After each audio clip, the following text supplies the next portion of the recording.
and welcome to the Counter Sport Six Nations podcast. I am Darren Timson, joined by Kevin Bannon and Liam Grice.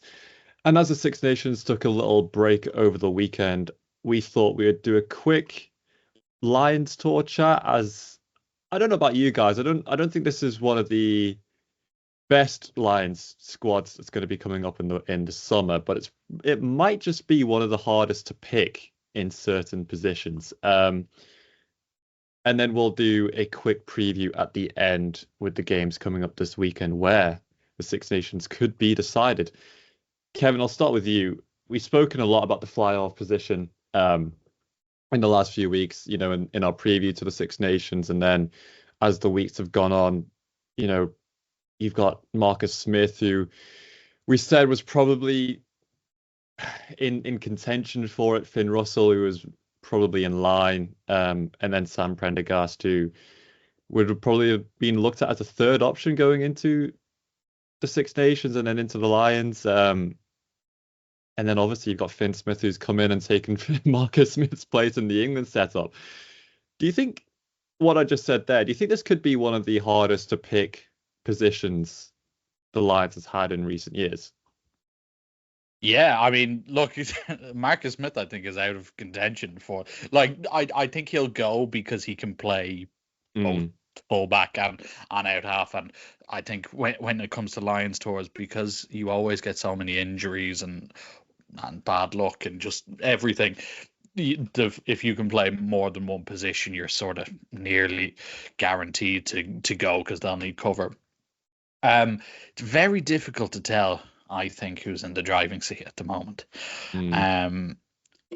Again, Finn Russell probably just because he's the most experienced. I mean, Finn Smith and Sam Prendergast are just so young. And I mean, the reality is they just haven't played a lot of international test rugby. I think it's more open, one, because we obviously saw Russell struggle last week. I don't think he's been at his best for Scotland anyway. I also think because it's, and this may sound a bit arrogant or whatever, I think it's because Australia as well, and there's an expectation that the Lions are going to go down there and win the series, and maybe comfortably. I think if this is a South Africa or New Zealand tour, you're more likely to lean on Russell because of that experience. Like, do you want Smith or Prendergast starting against an All Black or a Springbok team? In their having less than, in Prendergast's case, less than 10 caps, in Smith's case, similar enough. So I would say Russell just about, but I do think he needs a strong finish to this. And again, we'll get onto it in our preview, but it will be the most Scotland thing in the world to lose to Wales this weekend and then beat France on the final in the final round of fixtures. But I do think Russell needs to play well. I think Prendergast, if he can continue the trajectory that we've seen, and then also maybe if he can be the focal point for Leinster to finally get over the line once again in Europe.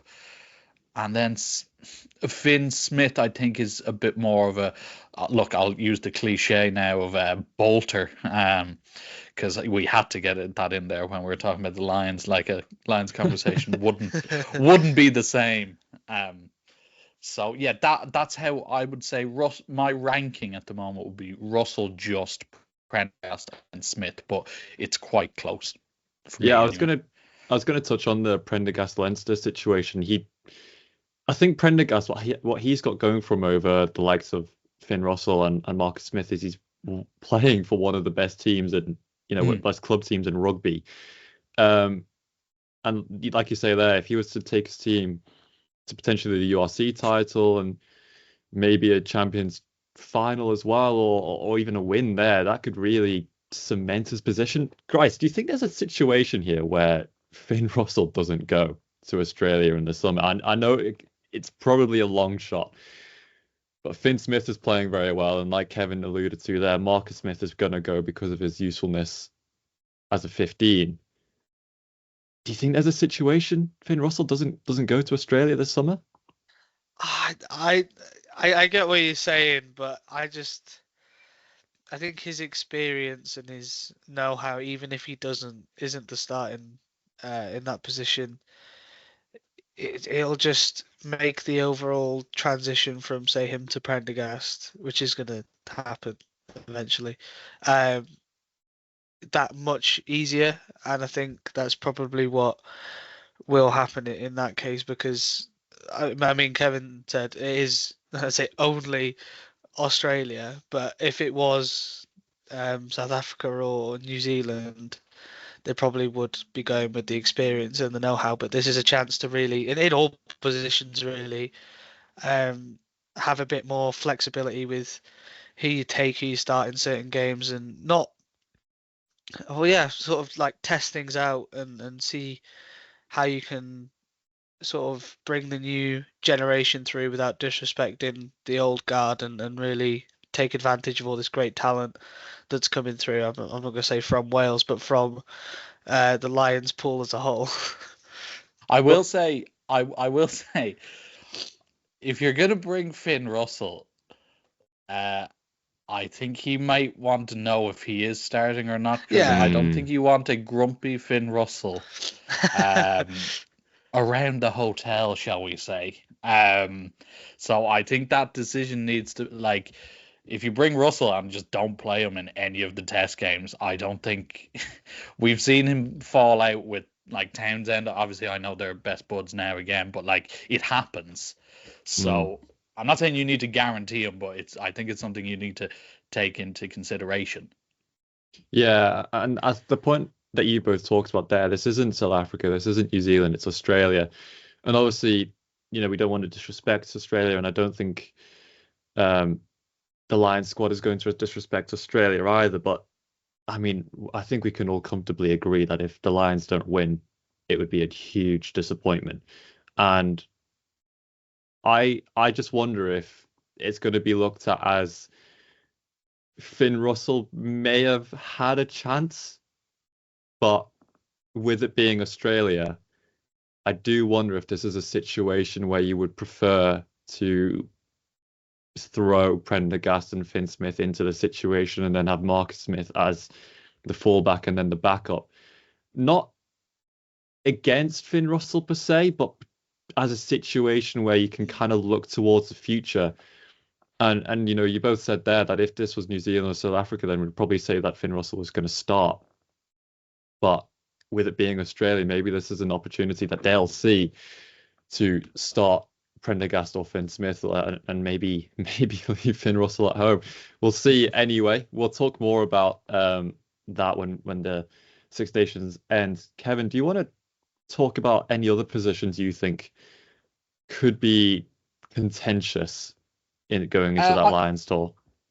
I don't know about contentious, but the back row is fascinating. I think the amount of options you have in the back row, from an Ireland perspective, you've Caelan Doris, who many see as the Lions captain going in. Yeah.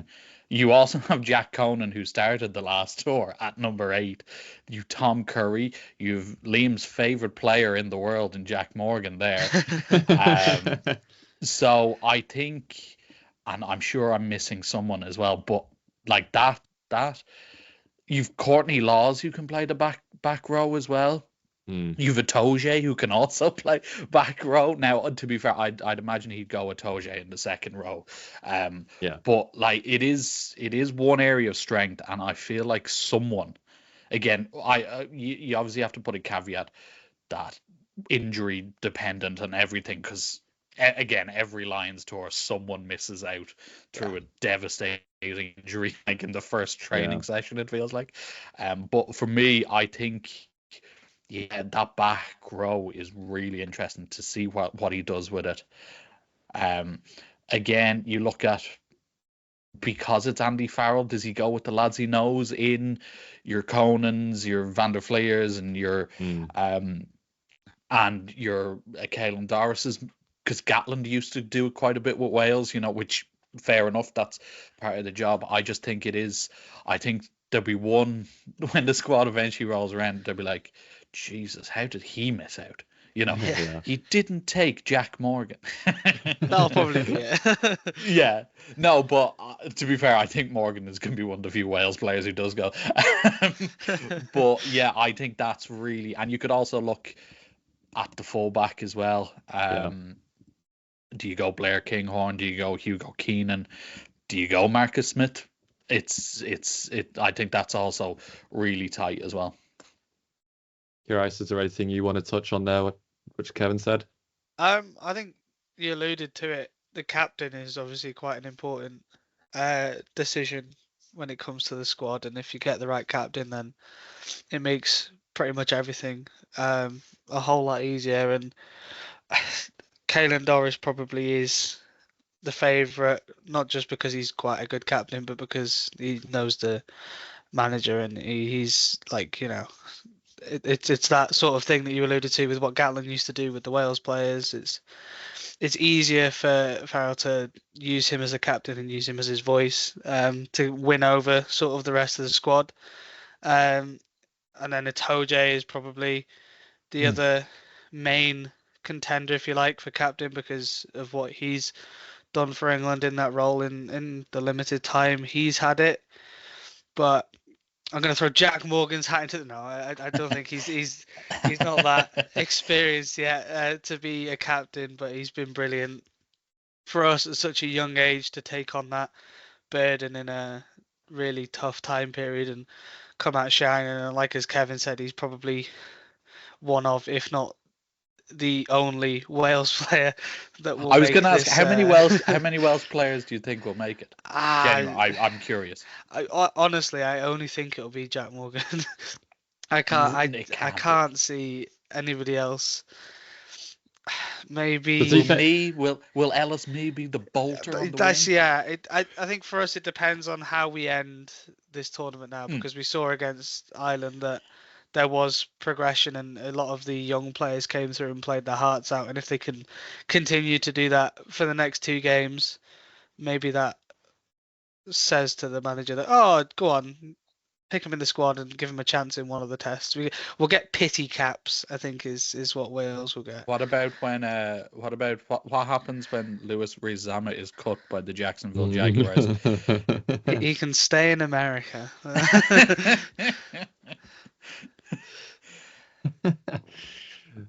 We'll go on to the Six Nations now. We'll get back to that. This weekend coming up, we've got a few huge games on Saturday and then, of course, Sunday. But we'll start with England versus Italy. Obviously, Kevin, England got continued winning ways after beating France and then beat Scotland. Neither convincing wins, but good wins nonetheless. They've got Italy now at Twickenham. Probably a straightforward victory for England, would you say? You'd like to think so. They certainly have the quality to do it. Again, I bemoaned being bored with England last week, even though they won a close game against Scotland. I've just never been convinced by Borthwick, really. Yeah, he's just very, I don't know, the style of it is just very. It's like, I don't know. There's just something, the kicking and it's just like, oh Jesus, like we've to go through this again.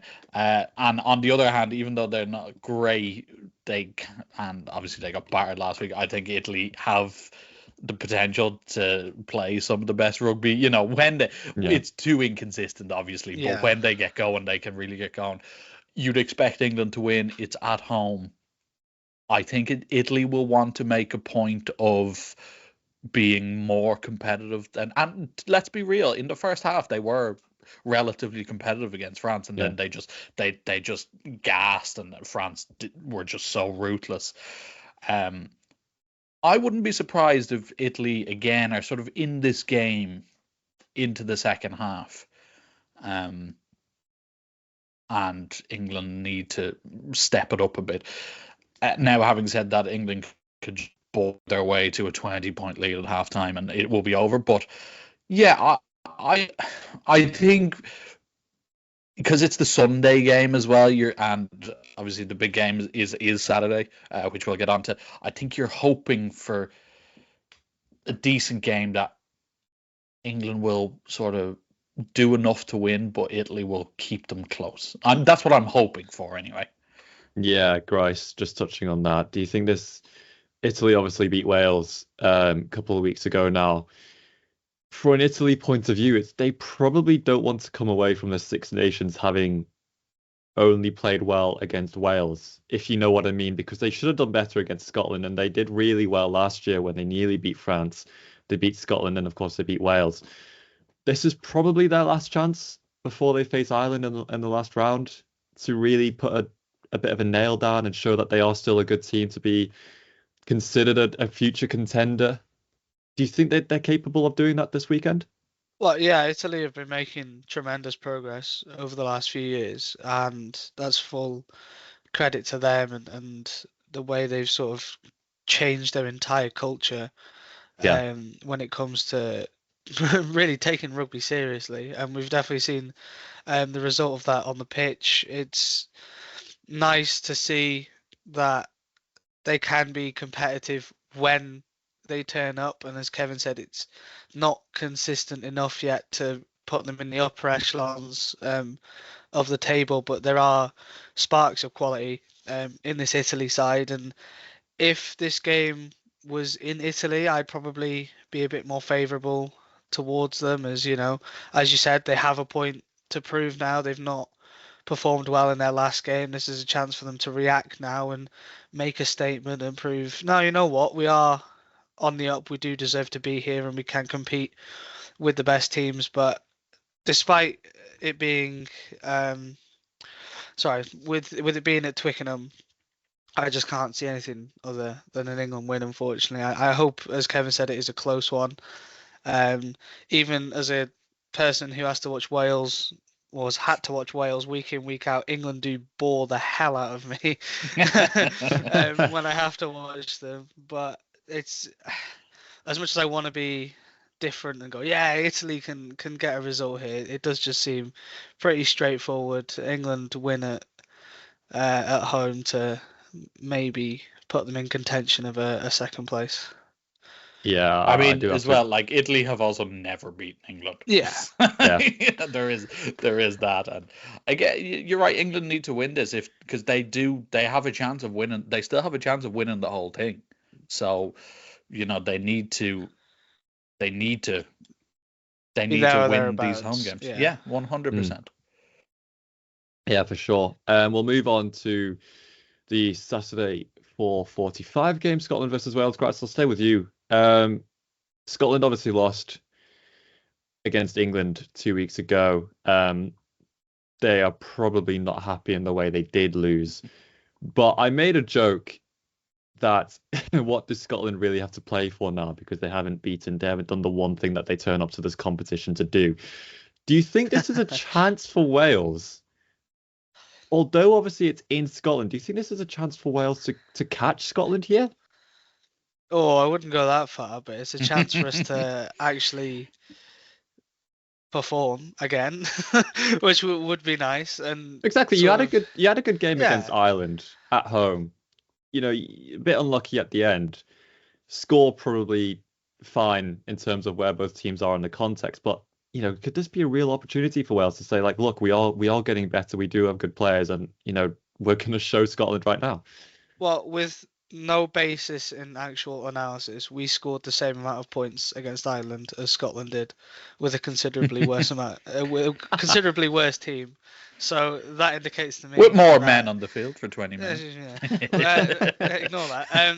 So no, but it's all about now carrying the momentum and taking the positives from the Ireland game, in which there were a lot more than the previous 14 games, and really honing in on what made us successful in that game. I mean, I know, as Kevin said, Ireland were down a man, but I think even if they'd have had 14 for the whole game, they probably would have still beaten us in the end. But to be leading at half time against Ireland is something I didn't think was going to happen at all. So that was nice. And yeah, it's like I said, it's about carrying momentum now, using the positive energy we've got now, the positive feeling in the camp. the morale boost. I think that's something a lot of Wales fans have noticed with Sherratt is he's come in and just gone, don't worry, no pressure, just go and play rugby, go and enjoy it. Do what you've been doing since you were kids, the reason you play this game, and that's just to enjoy playing rugby in front of 80,000 people. And there was a real freshness against Ireland. And if we can carry that positive energy into a game where, as you said, Darren, Scotland will be reeling after that loss against England, and they'll be angry, and maybe that could lead to errors that we can exploit. And there's a lot more of a chance, from my perspective, now than there was 4 weeks ago at the start of the tournament. Put it that way. No, for sure. Kevin, Grice just alluded to Scotland's point of view there. How do you think they're going to react after the England game? I don't know. You from a Scotland perspective, you'd want them to just come out and put Wales away within the first 20 minutes, half an hour, because if they don't, I mean, Christ, Scotland have been really disappointing so far. Yeah. Like the first game against Italy, they got out in front, but they were pegged back, and then they won the game. They were really poor against Ireland. They were really poor. And then yes, you can say they were. I mean, I did say they were robbed when we reviewed last week's game against England. So they were better against England. But yeah, they need to show something here, because if I do expect them to win, but if they don't win looking good, you're going to Paris then in the last week with France potentially on for a championships, and you need to show something here. Otherwise, it's just an utter damp squib of a Six Nations, another one. Yeah. When you have all these supposedly great players, and Russell and Kinghorn and Hugh Jones, and you have all these players, you need to finish higher than fourth again. You have to show something here. You have to react to, if you feel like I feel that you were sort of unjustly robbed of a win in England. So yeah, they need to come out all guns blazing, I think, here. Yeah, I completely agree there as well. We'll move to the final game of the weekend then, and for some reason it's 2:15 on a Saturday. How can you have the biggest game of the weekend just after lunchtime on a Saturday? Kevin, Ireland versus France. You said it before we went on air. I said it as well. The Six Nations could be decided this weekend. Well, I mean, if Ireland win, it's basically over. Yeah. Unless England obviously win and then Ireland lose against Italy. But we talked about points difference last week. Yeah. Look, Grand Slam is there. This is the game that Ireland sort of can cement their legacy. That's very that's very documentary speak of me. Yeah. It's the tournament decider for what feels like the 5th year in a row. And yeah, I mean, what else can you say? Ireland are at home against a French team who probably should be 3 wins from 3 themselves. We talked about when England beat them. I mean, they should have been out of sight in that game. And weren't, and were pegged back. We saw what they can do against Italy. Obviously, they played Wales, didn't concede. That was a different Wales, like we touched on. I think it's going to be tight, regardless. I don't think either team will pull away. But from an Irish perspective, I think what you need to do to win this game, you need to hassle DuPont as much as possible in and around the ruck. Not let that quick ball come out. You need to prevent them from getting it out wide quickly, because I don't think Ireland are great defensively when the ball goes out wide. France have a lot of pace on the wing. You need to not concede silly penalty, like keep the penalty count down, because we know how good Ramos is off the tee. And from an attacking standpoint, get the ball in your hands, your ball carries. Hopefully, Kellen Doris will be fit. I think the indications are that he will be. Obviously, the team isn't named till Thursday. We're recording this on a Tuesday morning, so we'll see. You need to make Prendergast comfortable. This is his first ever time playing against France, so Yeah. you need to create scenarios where he's comfortable leading your attack, and you need to get your set pieces right. The scrum and the line out, I think, have struggled at various points, so you need to get them right. I also think the benches will be key. There's word that France will go 7-1 on the bench, so they'll basically replace their entire pack. I don't think Ireland will, Matt. I knew you were going to say that. Says the South African. That's exactly why I said it. South Africa would have 9 forwards on the bench if they could. I don't think Ireland will match that, but they might go 6-2, particularly now that Ringrose is suspended. So they won't have a sort of replacement centre on the bench. And the benches, I think, will be key. I think Ireland have beat Wales because of their bench. Yeah. So look, it's set up for a titanic clash, and this sounds ridiculous, me saying get your basics, don't concede penalties, get your scrum and line out, obviously, but against this France team you have to be perfect, I think, because I think we've seen France have their blip. Yeah. And they're not gonna do that again. Like they will not be as complacent again in attack, and they won't leave as many points on the pitch as they did against England. So you need to be perfect. And we talked about it as well. Like, France need this as well. Like, France have won one title with this DuPont and Galtier team. They need this. They haven't really come to Ireland and beaten Ireland in a game like this. So yeah, it's all set up. I don't know if you want a prediction, but I'm going to give you one anyway. Give me one. I think there's a reason no team has won the Six Nations 3 times in a row, because it's very difficult to do. And I just have a bad feeling from an Irish perspective. I think it'll be close, but I've been saying it from our preview. He's the best player in the world, and he's going to be the difference, I think. Well, we also do a football podcast where many people were saying that Manchester City couldn't win 4 in a row, and they did. Grice, but we hadn't got our podcast then, so we didn't have the podcast then, but we do football.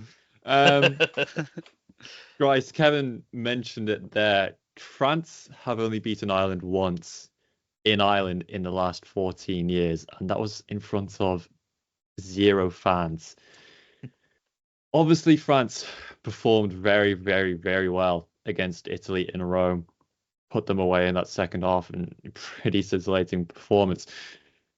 What hope do you give them here? Do you think they are going to be able to turn up? Do you think they're going to be able to handle that pressure, handle the atmosphere? Because no doubt, Kevin, I think is just speaking from a pessimistic point of view, but the players are going to be completely up for this game and will not want to lose. And I know that's not what, Kevin, you were saying. But just in terms of, Ireland aren't going to want to lose this game, and they aren't going to want to lose the Six Nations in Ireland. Yeah, well, sorry, can I just cut in really quickly as well, Liam? Go for it. They announced last week that Peter O'Mahony, Cian Healy, and Conor Murray are also retiring at the end of the year. So this is their last ever home game for 3 legends as well. Yeah. So you do have to take into that account. Maybe I'm coming more around on it. Sorry, Liam. Well, it's like we've all said. This is the game of the tournament now. This is the one that everybody will be glued to their screens for some reason at 2:15 on a Saturday, which is horrible. But anyway, and I feel like I need like a disclaimer warning in these podcasts when I relate a point back to Wales, but I'm going to do it again. And from a France perspective, to see a Welsh side that I know it's a different scenario, but they battered comfortably in week 1, take the game to Ireland at points, and really sort of exposed the few weaknesses that this Irish side have. Okay, albeit they were down a man for a little bit of that, but even when it was 15v15, Wales were creating opportunities. France could maybe look at that and go, okay, we have some areas we can exploit, and it goes back to what Kevin said about Ireland have to be perfect in all areas of the game to beat this France side, and vice versa. France have to be perfect to beat Ireland, because these are the two best teams in the tournament, two of the best teams in world rugby, and this is the games we all look forward to, and it's one we pinned at the start of the tournament that would be the title decider, and that's how it's how it's turned out. Who would have thought? We're all geniuses at the end of the day, but I just can't look past, as Kevin mentioned, Ireland at home. There's the chance for history. There's all these players retiring, all the occasion, and I think instead of it being a hindrance for Ireland, it'll be a positive for Ireland. So I'd probably edge towards an Ireland win, but that's not to say France won't go there and give them a game, because as we've said, they need to have done better with the quality they've got in this team over the last few years, and this is a real chance to go to Ireland and win for what the second time in 14 years, and really put a statement down and go and win this tournament. So it'll certainly be a very interesting game. Yeah, again, I completely agree. And I think in the simplest terms, all I'm going to add is I think if this was in France, then I think France would win. But because it's in Ireland, I think Ireland will win. We're going to leave it there. We'll be back next Wednesday to talk about Ireland's potential win of the Six Nations this 2025. Oh, Jesus. And I hope Matt Henry is having a morally wrong weekend, as when France and Ireland both put on 7-1 splits on Saturday afternoon. That's all from us today. We'll be back on Friday as me and James will then go over the ICC Cricket Champions Trophy.